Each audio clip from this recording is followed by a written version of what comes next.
अस्सलाम वालेकुम नाजरीन, आप देख रहे हैं प्रोग्राम क्लोजिंग आवर। मैं हूं इरफान हैदर। अलकादिर ट्रस्ट केस के फैसले के बाद एक नई बहस का आगाज हो गया है। क्या ये फैसला हाई कोर्ट में जाकर ख़त्म हो जाएगा या ये केस बानी पीटीआई पर बनने वाले दीगर केसेस से मुख्तलिफ है? तहरीक इंसाफ का दावा है कि यह केस प्रॉपर्टी टाइकून और बरतानवी तहकीकाती इदारे NCA के दरमियान एक सेटलमेंट थी जिससे हमारा कोई ताल्लुक नहीं है, जबकि केस का फैसला यह कहता है कि बरतानिया में नेशनल क्राइम एजेंसी ने प्रॉपर्टी टाइकून के खिलाफ तहकीकात शुरू ही उस वक्त की तहरीक इंसाफ की हुकूमत के कहने पर की थी और तहरीक इंसाफ ने तहकीकात का मुतालबा ही हसन नवाज को पकड़वाने के लिए किया था, क्योंकि मलिक रियाज ने हसन नवाज से 1 हाइड पार्क की प्रॉपर्टी खरीदी थी, जिसकी बुनियाद पर PTI हुकूमत ने NCA से यह मुतालबा किया था कि हसन नवाज की 1 हाइड पार्क वाली प्रॉपर्टी की तहकीकात की जाए कि उन्होंने ये जायदाद कैसे खरीदी थी। एहतसाब अदालत के जज नासिर जावेद राना के फैसले के मुताबिक बानी PTI की हुकूमत आने और फिर शहजाद अकबर की सरबराही में बनाए गए एसेट रिकवरी यूनिट के क़याम के बाद 19 नवंबर 2018 को इसी एसेट रिकवरी यूनिट ने बरतानिया के इदारे NCA को खत लिखा, जिसमें 1 हाइड पार्क के लेन देन में इस्तेमाल होने वाली रकम की तहकीकात का मुतालबा किया था। खत में कहा गया था कि प्रॉपर्टी टाइकून, इनके बेटे और इनकी पाकिस्तान में सोसाइटीज, जमीनों पर कब्जे और इख्तियारात के नाजायज इस्तेमाल के हवाले से तहकीकात जारी हैं। मुतअद्दिद इदारे इनके खिलाफ तहकीकात कर रहे हैं, जिनमें NAB, FIA और Punjab anti corruption unit establishment शामिल है। इस खत के 18 दिन बाद दिसंबर 2018 को NCA ने प्रॉपर्टी टाइकून, उनके बेटे के अकाउंट मुंजमद करना शुरू कर दिए, जो कि प्रोसीड ऑफ क्राइम एक्ट 2002 के तहत किए गए थे। इसके बाद अप्रैल 2019 में प्रॉपर्टी टाइकून ने सोहावा के मकाम पर 458 कनाल जमीन खरीद के बानी PTI के करीबी साथी जुल्फी बुखारी के नाम कर दी।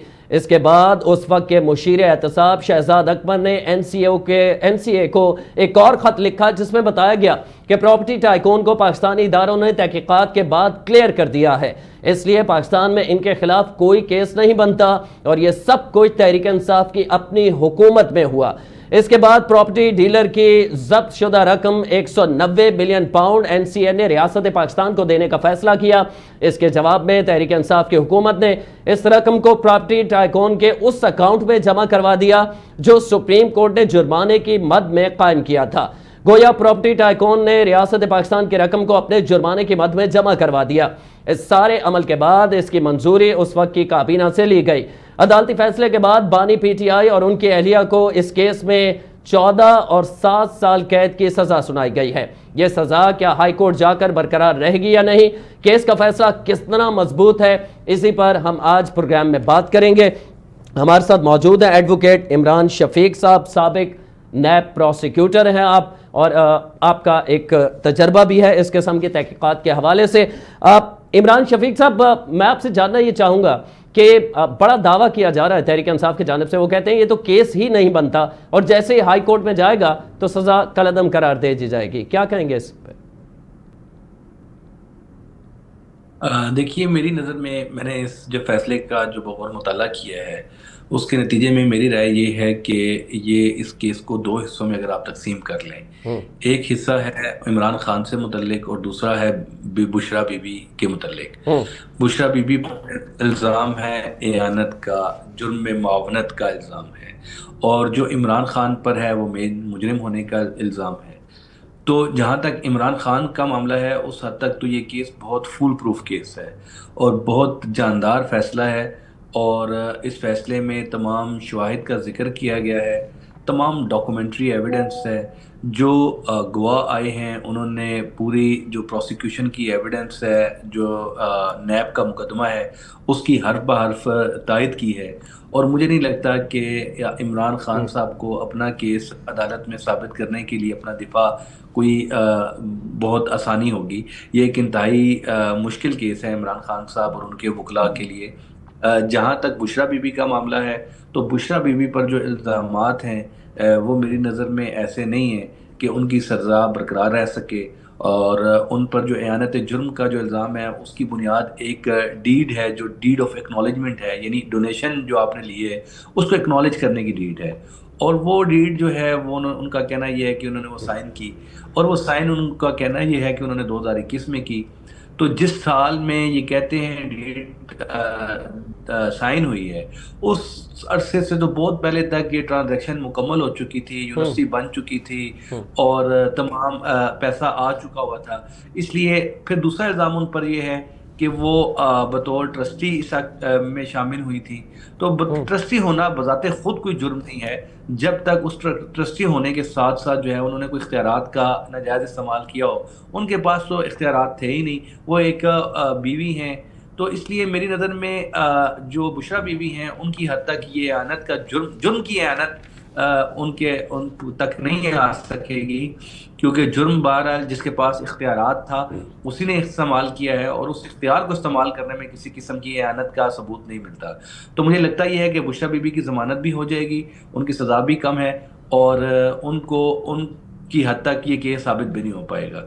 जहाँ तक इमरान खान का मामला है, ये केस इंतहाई मजबूत है। अगर आपके पास टाइम होगा तो मैं उसकी तफसीलात भी बता दूंगा कि वो जी जी। कैसे मजबूत है। मैं और मैं इस हवाले से आपसे जानता हूँ, सैयद आसिम रज़ा एंकर पर्सन है, उन्होंने भी हमें ज्वाइन किया, आपका बहुत शुक्रिया। लेकिन मैं इमरान शफीक साहब आपसे जानना ये चाहता हूँ कि नैब ने वजारत खारजा के जरिए हुकूमत बरतानिया को एक ख़त लिखा था जिसमें बाहमी कानूनी मदद की दरख्वास्त की गई थी। अब उसमें दरख्वास्त में जो प्रॉपर्टी टाइकून है उनके बैंक अकाउंट्स की तफसील थी। हसन नवाज से खरीदी गई हाइड पार्क की जो फ्रीजिंग लीक शुदा कॉपी है वो तलब की गई थी। नेशनल क्राइम एजेंसी के पाकिस्तानी हुकाम के साथ राब्ते कारी की तफसीलात भी, उसकी कॉपी तलब की गई थी। मलिक रियाज और एनसीए के दरमियान मुआहदे की सेटलमेंट का एग्रीमेंट के मुआहदे की कॉपी भी तलब की गई थी। तो ये बरतानिया ने देने से इनकार कर दिया। तो इसके बाद आप नहीं समझते कि इस बुनियाद पर हाई कोर्ट में, जैसे आप कह रहे हैं, बानी पीटीआई को उन्हें रिलीफ मिल जाएगा? नहीं, मैं नहीं समझता कि ये दस्तावेज़ात एक ख़ास दस्तावेज़ है, उसकी मौजूदगी में इन दस्तावेज़ात की कोई अहमियत बाकी रह जाती है। वो दस्तावेज़ क्या है जिसकी रोशनी में इन चीज़ों की ज़रूरत नहीं रह जाती?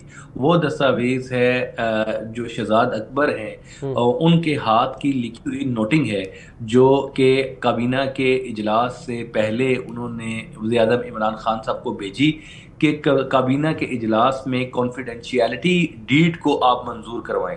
वो उस जो कॉन्फिडेंशियलिटी डीड को जो मंजूर करवाने के लिए जो नोटिंग फाइल होती है, उसकी हेडिंग क्या है?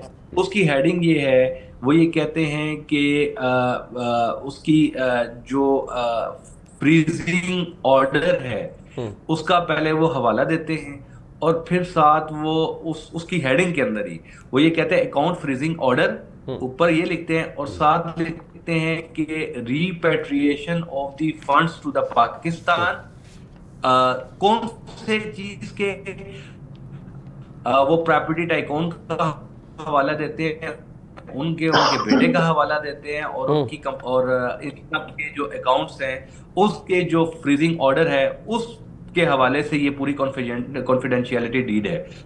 अगर इसकी सिर्फ बाकी तफसीलात को छोड़ दें, उस जो नोटिंग में जो 2-3 चीजें पाई जाती हैं वही इस केस से रेलिवेंट है और बड़ी इंपॉर्टेंस की है। नंबर एक, उस नोटिंग में ये चीज एडमिटेड है, और इस डॉक्यूमेंट पर नैब ने इमरान खान साहब के वकला ने इतराज भी नहीं किया।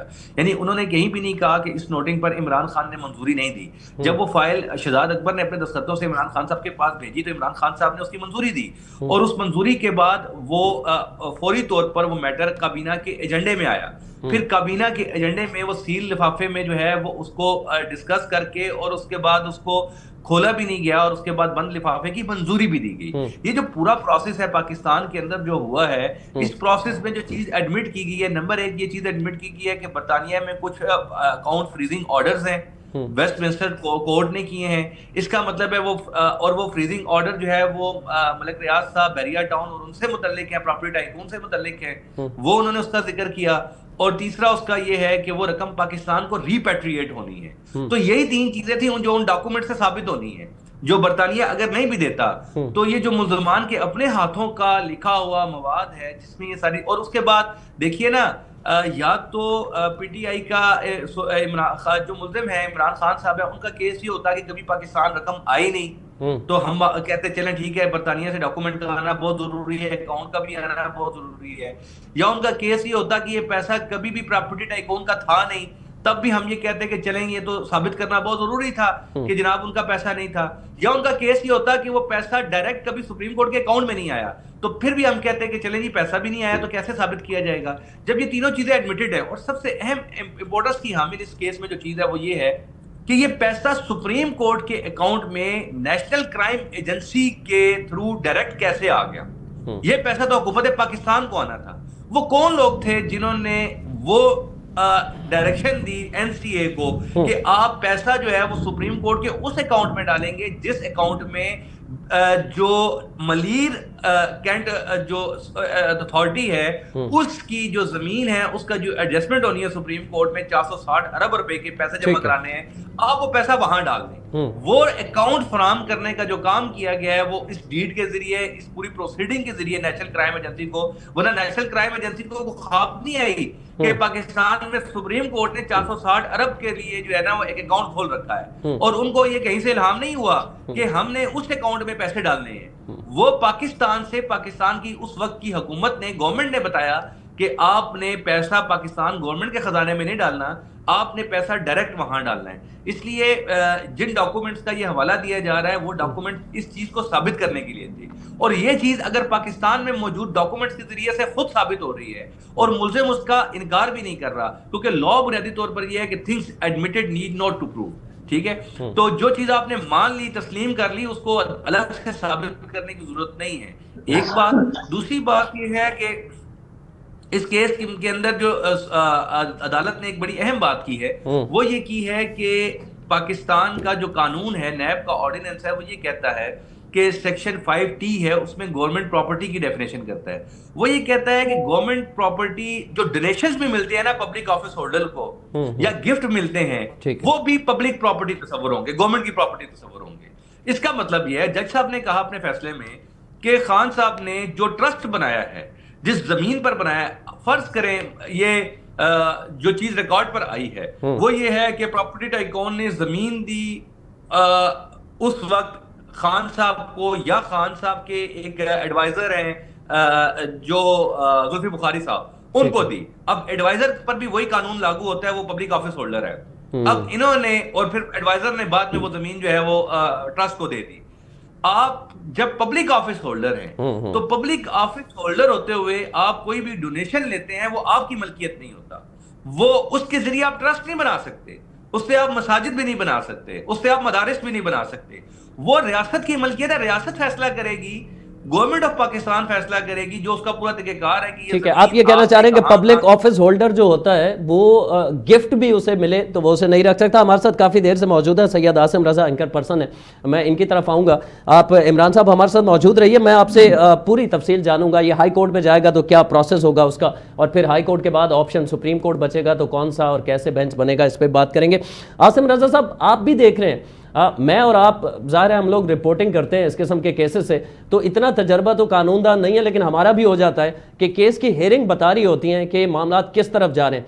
तो जिस तरह सजाएं हुई एक्सपेक्टेड यही था या आप इससे मुख्तलिफ तवक्को कर रहे थे?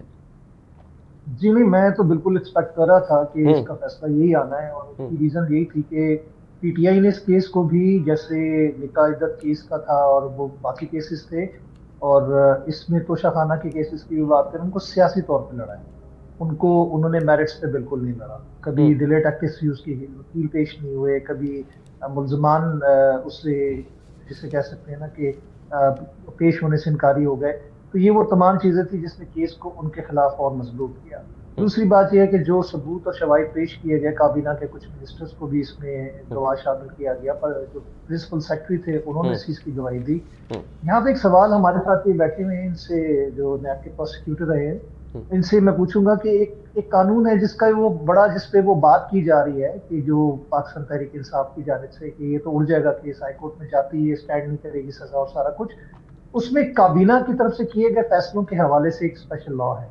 उसमें अगर उसको लागू किया जाए जी, नैब अमेंडमेंट की वजह से, तो उसमें फिर काबीना के तमाम लोग शामिल जुर्म हो जाते हैं। ठीक है, और सिर्फ इमरान खान वाली बात नहीं, तो ये एक पेंडोरा बॉक्स खुल जाएगा, ये मैं आपको बताता चलूं। दूसरी बात ये है कि जो एनसीए की तरफ से डॉक्यूमेंट्स की गैर मौजूदगी है वो इसके अंदर शकूक व शुबात पैदा करती है। हम अपने पाकिस्तानी लॉज के मुताबिक बेशक बात करें मतलब ये है कि जब एक क्राइम होता है तो वो डॉक्यूमेंट्री क्राइम होता है। व्हाइट कॉलर क्राइम की जब हम बात करते हैं तो उसके अंदर जो डॉक्यूमेंट्री प्रूफ होता है वो बहुत अहमियत का हामिल है। किसने डायरेक्ट किया, किसने एडवाइस की, किसके कहने पे हुआ, क्योंकि शहजाद अकबर का तो एक पेपर मिला हम्म। कि जो उन्होंने अपना एक अकाउंट रिकवरी यूनिट बनाया हुआ था, उसके अंदर तो उनकी किताबों में ये लिखा हुआ है कागज में कि जी रिसीव हो गए और ये रिकवरी होगी, ठीक है।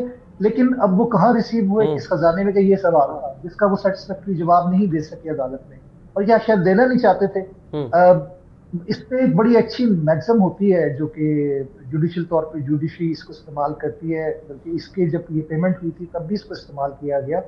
मैं गुज़िश्ता 2 दिनों से अपने हम्म। प्रोग्राम में ये बात कर रहा हूँ। बड़ा इंटरेस्टिंग चीज है जिसको सुना ही नहीं गया और उसके ऊपर सोचा ही नहीं गया कि जब ये पैसे जमा हुए और उसके बाद ये केस के अंदर उसको क्लोज डाउन किया गया, जो बिजनेस टाइकून की बात की जा रही है, तो उस जज ने एक बात बड़े मजे से कही और हैरानगी से कही कि ये पीटर एंड पॉल वाली स्टोरी है, यानी robbing Peter and paying to Paul. और अच्छा। दूसरा जो बीच में एडवांटेज जिसको जाना चाहिए था उसको कहीं नहीं मिला या कुछ नहीं मिला। तो इस तरह की एक मैक्सिम यूज की गई थी जो इस चीज को, इस ट्रांजैक्शन को बता रही थी जजेस की भी नजर में हैरान कुन तौर पे कि ये कैसे हो सकता है। तो ये कि वो डायरेक्शन किसने दी कि सुप्रीम कोर्ट के अकाउंट में ये पैसे ट्रांसफर कराए गए, जबकि ये अकाउंट पाकिस्तान वन अकाउंट जो था उसके अंदर ट्रांसफर होने थे, ये एक बहुत बड़ी मिस्ट्री है। काबीना से इसी के ऊपर साइन करवाए गए थे और पढ़े बगैर, हालांकि एजेंडे में ये चीज शामिल नहीं थी। ये इनका केस बहुत वीक करती है। लेकिन कुछ चीजें एम्बिग्यूटीज हैं जिसपे हाईकोर्ट देख सकती है। जहां तक बुशरा बीबी के सवाल की बात करें तो वो बेनिफिशरी अगर ट्रस्ट की हैं तो बेनिफिशरी केस की भी हैं, जिसमें वो आपको याद होगा कि ऑडियो लीक्स वगैरह आई जिसमें अंगूठियों का जिक्र है, हीरों सेट का जिक्र है। फिर जो फरा गोगी को जमीन मुंतकिल की गई इसी ट्रांजैक्शन के अंदर, इससे इसमें से ही ट्रांसफर हुई और वो 240 एकड़ की जो जमीन है उसका जो किस्सा है उसको पूछा जाए। अब ये भी एक पॉइंट लगाया जा रहा है कि जी ये तो सारी चीजें उससे पहले की हैं। तो भाई मामला तय करने से पहले उन चीजों की रिसीव करके या बयाना लेके ही वो काम किया जाता है। यानी कि उनको 4 अरब 60 करोड़ का बेनिफिट दिया गया जो जुर्माना उन्होंने पे करना था सुप्रीम कोर्ट ऑफ पाकिस्तान में, और ये पैसा आना था हुकूमत पाकिस्तान के अकाउंट में, अकाउंट 1 में, जो कि अकाउंट 1 की जगह उसको डायरेक्ट कर दिया गया, रीडायरेक्ट बल्कि मैं कर दूं तो उसको कर दिया गया सुप्रीम कोर्ट में। तो ये ऐसी चीज है कि जिसमें पाकिस्तान को 460 अरब का नुकसान हुआ। जहां तक बात आती है अल कादिर ट्रस्ट यूनिवर्सिटी के हवाले से बात की जाए तो वो देखें, बात वही आती है कि एक इलीगल काम को करने के लिए कोई आप अच्छा काम करके दिखा दें कि जी हमने तो इस पैसे से ये काम किया, तो वो चीज उसकी कोई अहमियत नहीं होती, चाहे उसके ऊपर आप कोई भी कवर चढ़ा दें, चाहे इस्लामिक कवर चढ़ाए या जो भी चढ़ाए। तो वो उसमें अगर आपने ट्रस्ट बनाई और वो यूनिवर्सिटी बनवाई, कुछ जमीन ले ली, उसका उस केस से ताल्लुक ये बनता है कि उसके रिवॉर्ड में वो चीजें दी गई और बहुत सारी चीजें थी जिसमें फरागोगी का नाम भी था, जुल्फी बुखारी का नाम भी था, और उसके बाद ये तमाम चीजें इस ट्रस्ट के नाम तो शिफ्ट हो गए इमरान खान और उनकी एहलिया पे। लेकिन वो जमीन किस मद में थी ये अभी तक नहीं पता जो फरागोगी को दी गई, और वो इन्हीं साहब फराग होगी, फरार है। मैं इमरान साहब से ये जानना चाहूँगा, बड़ी अच्छी निशानदेही की है हमारे दोस्त आसिम ने। वो कह रहे हैं ये तो एक नया, जैसे हम पंजाबी में कहते हैं, कट्टा खुल जाएगा। सर ये अगर काबीना, ये नैब के इख्तियार में नहीं है कि काबीना से मंजूर शुदा किसी भी फैसले को चैलेंज करे, नैब उस पर केस चलाए, उस पर रेफरेंस दायर करे, क्या ऐसा है? और अगर है तो फिर ये मामला किस तरह आगे चल पाएगा?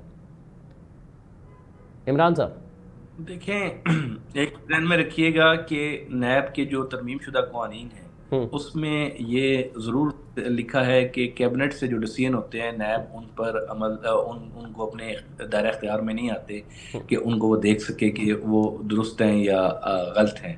लेकिन उसके साथ उन्होंने एक कंडीशन रखी है, 2 कंडीशन है बुनियादी तौर पर। नंबर 1, वो फैसले इन गुड फेथ होने चाहिए, एक बात।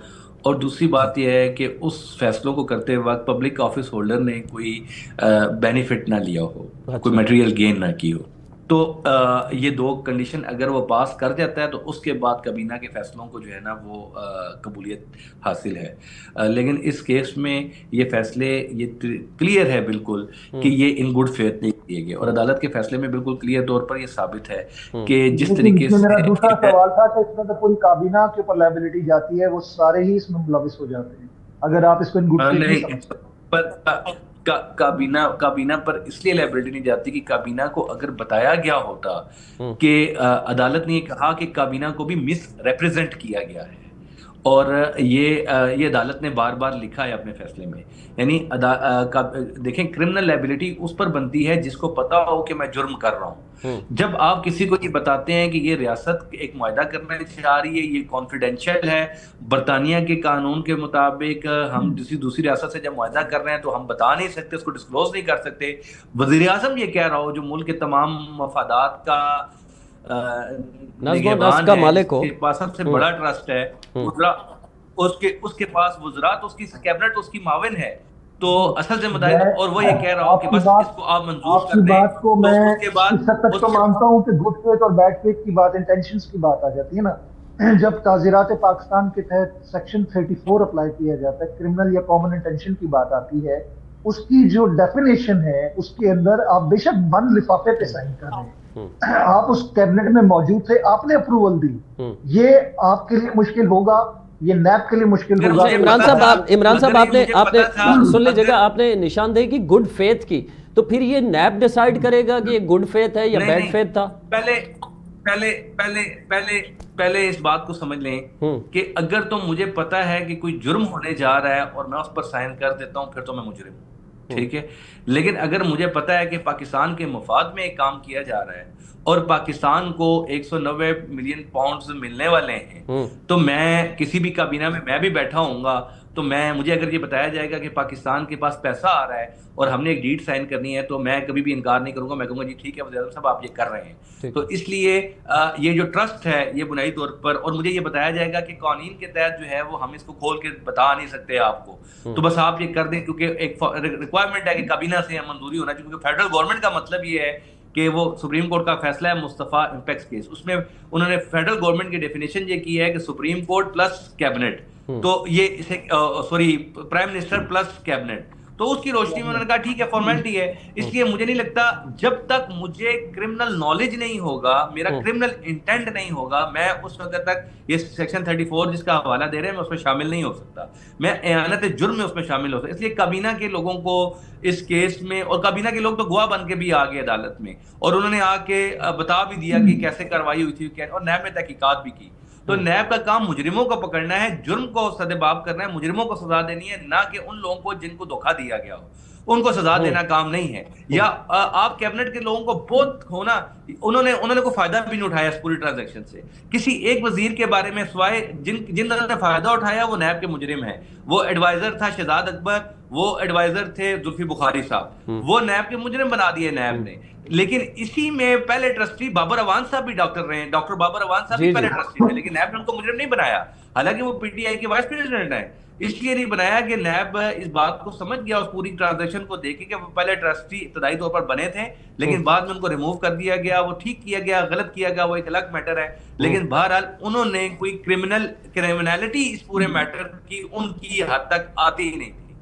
तो प्रोसिक्यूशन का काम यही होता है, नैब का काम भी यही है कि एक ट्रांजैक्शन है, हो सकता है एक फाइल पूरे इदारे में चलती है, यानी ये कोई भी फाइल होती है, जब भी कोई काम होता है, आप लोग तो माशाल्लाह रिपोर्टिंग करते हैं, आप लोगों को बहुत अंदाजा है कि एक फाइल जब चलती है ना मंजूरी के लिए, कभी मिनिस्ट्री ऑफ लॉ में जाती है, कभी मिनिस्ट्री ऑफ फॉरेन अफेयर्स में जाती है, कभी इंटीरियर में जाती है, कभी प्राइम मिनिस्टर हाउस में आती है, वो वहां तो जहां जहां रूट करती रहती है, वो सारे के सारे मुजरिम नहीं बनते जाते उसमें, बल्कि मुजरिम वो बनता है। प्रोसिक्यूशन का काम ये है देखना, अदालत का काम ये है कि जिसने जुर्म की नीयत से ये काम किया और जिसने उसके फायदे हासिल किए, उसका अल्टीमेट बेनिफिशियरी कौन था। तो इस पूरी ट्रांजैक्शन में जो लोग बनते हैं, बुनियादी तौर पर सामने आते हैं, वो वही हैं, इमरान खान साहब हैं, जो शहजाद अकबर साहब हैं, और तीसरे जो है वो जुल्फी बुखारी साहब हैं। बाकी मेरा ख्याल है बाकी लोग जो हैं वो, आप जिसके अभी आपको एक सवाल कर रहे थे वो आप दोबारा पूछें, मैं उसका भी जवाब दे देता हूँ। ठीक है, मैं आसिम साहब से पूछना चाहूँगा, ये इमरान साहब ने कहा कि बाबर अवान साहब भी उसके ट्रस्टी थे, लेकिन बाबर अवान साहब चूँकि कैबिनेट का हिस्सा नहीं थे,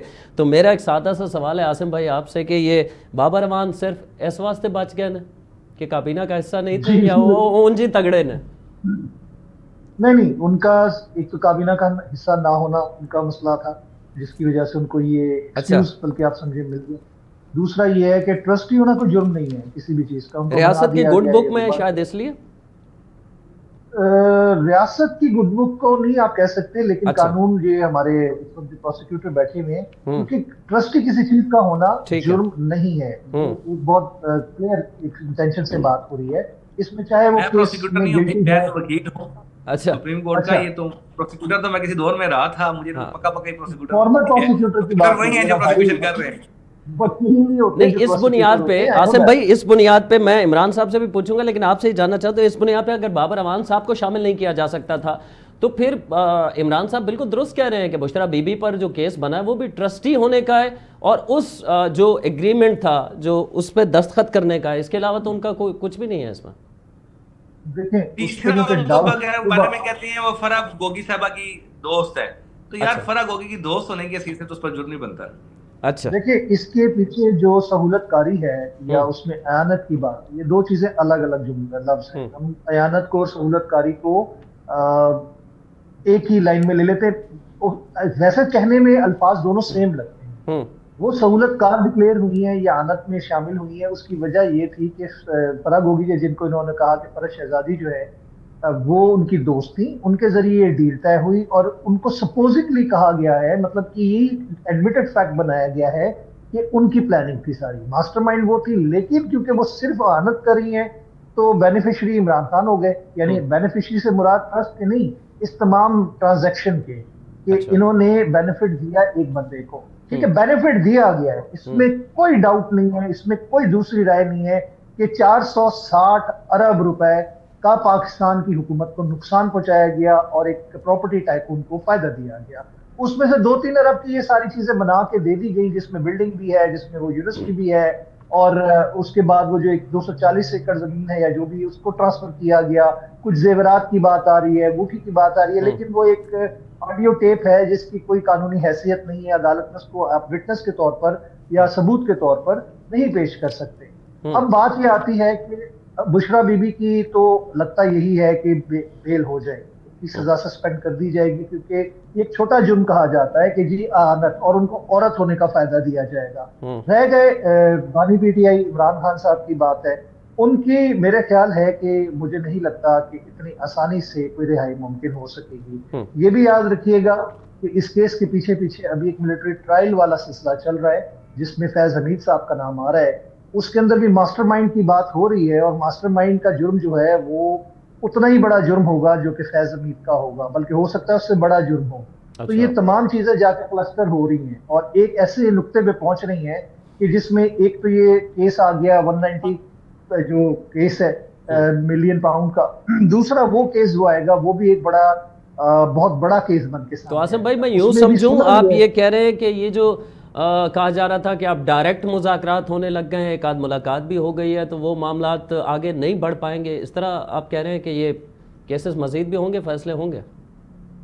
देखिए मुज़ाकरात जो है वो किन की ख्वाहिश पे हो रहे हैं, ये भी सबसे पहले देखने वाली बात है। मुज़ाकरात के लिए कौन जा रहा है और कौन मिलने के लिए गया, किसने ख्वाहिश का इजहार किया, वहां पे जाके उनको ना सिर्फ ये कि ख्वाहिश के इजहार के साथ उनको चुप करा दिया गया, बल्कि जिस मकसद के लिए वो बातचीत के लिए बुलाया गया था उस बात के ऊपर फोकस करने की हिदायत की गई, और वो था जी KPK के अंदर अमन व अमान की सूरत हाल और कुरम के हवाले से जो मेन सब सूरत हाल चल रही है उसके हवाले से बात करने के लिए बुलाया गया। चले ठीक है, हम एक बात तस्वुर कर लेते हैं कि अभी अली अमीन गंडापुर का तो बनता है, बैरिस्टर गौहर को क्यों बुलाया गया, बैरिस्टर गौहर को क्यों बुला के उनसे मुलाकात की गई, ये थोड़ी सी सस्पेक्शन जो है उसके अंदर आती है। लेकिन उसके लिए बात ये थी कि पार्टी के अंदर गुफ्तगू करके यकसुई पैदा करने की बात थी कि जी इसके ऊपर जो KPK में लॉ एंड ऑर्डर की बात है उस पे जो ऑपरेशन शुरू करना है या करने की बात, बल्कि आपने आज न्यूज सुनी होगी, ऑपरेशन प्लान हो चुका है कुरम के हवाले से, तो वो ऐसी बात को एक और रंग दे दिया जाता है कि जिसके अंदर सियासी मामलात, जिसे कह सकते हैं हर इदारों को सियासत में इन्वॉल्व करने की, मुज़ाकरात अपनी अलग जगह पे चलेंगे। अच्छा, मैं चूंकि हम कहीं और चले गए आसिम भाई, केस की तरफ दोबारा मैं आना चाहूँगा। मैं सवाल कुछ इस तरह करता हूँ इमरान साहब आपसे कि अगर तहरीक इंसाफ आपसे मशवरा ले, जो कि फ़ैसला आप सारा आप देख चुके हैं, मुख्तलिफ TV चैनल्स पे भी आपने अपनी राय का इजहार किया, तो किस तरह तहरीक इंसाफ को कौन कौन से पॉइंट्स हैं जो सामने रखना होंगे हाई कोर्ट में कि ये चीज़ें जो हैं वो इस फैसले में कमज़ोरियाँ हैं जिसकी वजह से इस सज़ा को मुअत्तल किया जाए? आपसे मशवरा लेंगे तो आप क्या कहेंगे? वो माशाल्लाह तहरीक इंसाफ के पास पाकिस्तान के बेहतरीन वकला मौजूद हैं। अच्छा। और लेकिन जो सबसे अहमियत की हामिल चीज़ ये है कि बुशरा बीबी के केस में जो सबसे अहम पॉइंट्स हैं हम्म। वो दो तीन हैं। हम्म। सबसे पहले तो मैं आपको बता चुका हूँ कि डीड ऑफ एक्नॉलेजमेंट का एक उन पर एक्नॉलेजमेंट। इल्ज़ाम है। हम्म। वो है ही ऑफेंस मुकम्मल हो जाने के बाद की एक ट्रांजैक्शन पर उनके साइन है, हम्म। उससे उसका कोई लेना देना नहीं है जुर्म और के दूसरा साथ। ट्रस्टी दूसरी होना। बात है ट्रस्टी होना, वो कोई हम्म। बड़ा जुर्म नहीं है। तीसरी बात जिसकी एविडेंस ही नहीं है पूरे केस में, वो ये है कि जी फरज शहजादी के नाम जो प्रॉपर्टी ट्रांसफर हुई है 260 कनाल, हम्म। वो बुनियादी तौर पर वो फ्रंट हैं पर्सन है इनकी, इमरान खान साहब की या बुशरा बीबी की। हम्म। अब इसको वो अच्छा, फ्रंट उस हैं, लिंक का आप ये फ्रंट कह रहे हैं कि उनसे फराह तो शहजादी उसकी या फराह एविडेंस, को उससे लिंक नहीं मिला, इनको कोई डॉक्यूमेंट नहीं उनका है। उनका उसकी जब तक फराज शहजादी आने, वो अदालत ने अच्छा। प्रिज्यूम ये किया है हम्म। कि चूंकि फराज शहजादी इन्वेस्टिगेशन के दौरान पेश हुई और वो इस ट्रांजैक्शन की कोई पैसे का सबूत देने में नाकाम रही, हम्म। इसलिए जो है वो, लेकिन ये तो फराज शहजादी की हद तक जुर्म है। हम्म। पहले वो फराज शहजादी पर जुर्म साबित होगा तो हम्म। तब उसका इफेक्ट आएगा बुशरा बीबी की तरफ। तो हम्म। फराज शहजादी चूंकि वो प्रोक्लेम्ड ऑफेंडर हैं, वो भाग हाँ। चुकी हैं, जब वो आएंगी तो उस वक्त देखा जाएगा, उस वक्त एविडेंस उसकी आ जाएगी। प्रिंसिपल एक्यूज पर अभी केस साबित नहीं हुआ और हम्म। आप इहानत का जो काम है वो उस पर लगा दें। इसलिए मैं बुनियादी तौर पर समझता हूँ तीनों ग्राउंड्स पर ना बुशरा बीबी के हवाले से कोई खास एविडेंस इस केस में है कोई नहीं है, हम्म। और इनको आराम से इनकी सजा सस्पेंड हो सकती है। दूसरे नंबर पर इमरान खान है। इमरान खान के केस के हवाले से मैं बतौर वकील इसलिए नहीं मशवरा देना ज्यादा पसंद करूंगा हम्म। कि मैं इस मसले पर स्ट्रॉन्ग राय ये जरूर रखता हूँ कि खान साहब के खिलाफ प्रोसिक्यूशन ने केस को बहुत अच्छे तरीके से लड़ा है। हम्म। वाइट कॉलर क्राइम्स में जितने एविडेंस पेश की जा सकती है वो उन्होंने की है। अब खान साहब के वकला ने बुनियादी तौर पर इस केस को, मेरे भाई ने बिल्कुल बिल्कुल ठीक कहा था कि खान साहब का अगर जवाब भी पड़े ना कि why this case against you, जो अदालत पूछती है, तो उसका भी पूरा जवाब खान साहब ने कहीं भी ये नहीं दिया।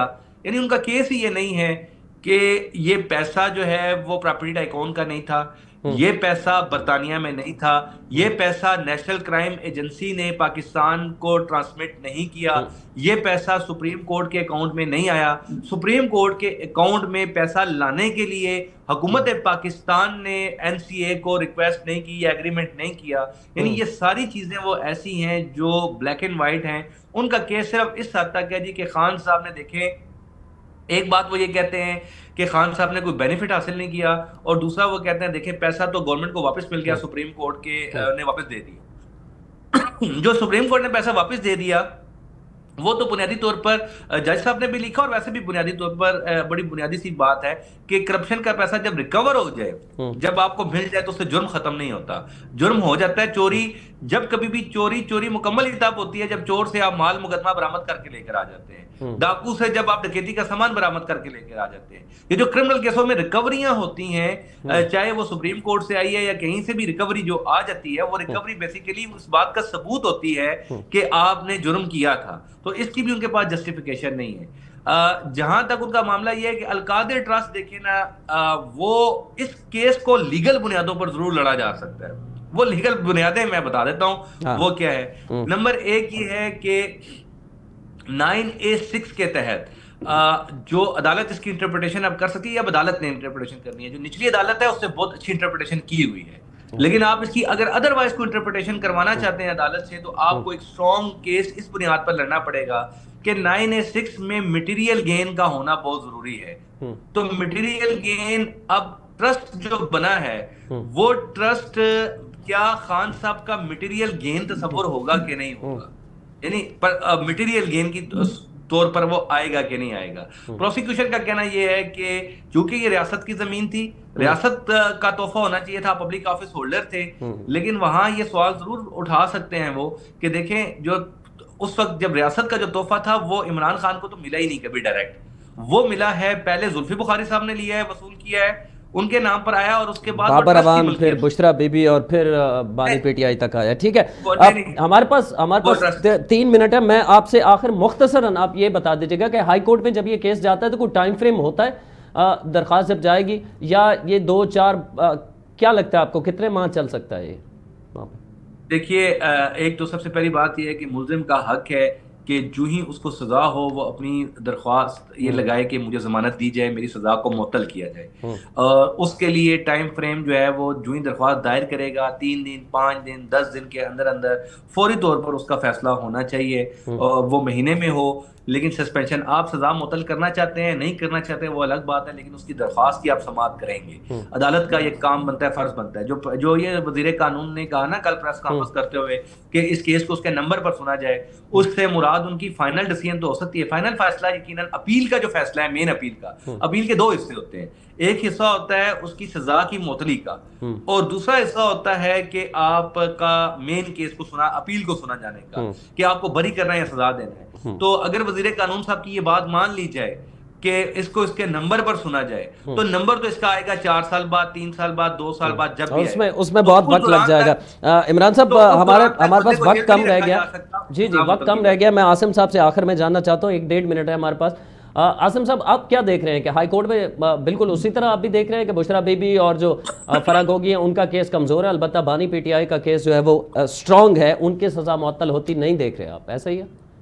जी बिल्कुल ऐसा ही है। और हाई कोर्ट में भी इसको डीवी बेंच जो होती है, जिसको हम डिवीजन बेंच कहते हैं, उसने सुनना है। अब ये फॉर्मेशन ऑफ द बेंच पे भी मुनस्सर है, उसको भी देख के, क्योंकि वकला और जजेस को देखकर ही फैसलों का आजकल पाकिस्तान में तयन हो जाता है, क्योंकि जो हालात चल रहे हैं, बेंच को देख के भी हो जाता है, बेंच को देख के भी हो जाता है।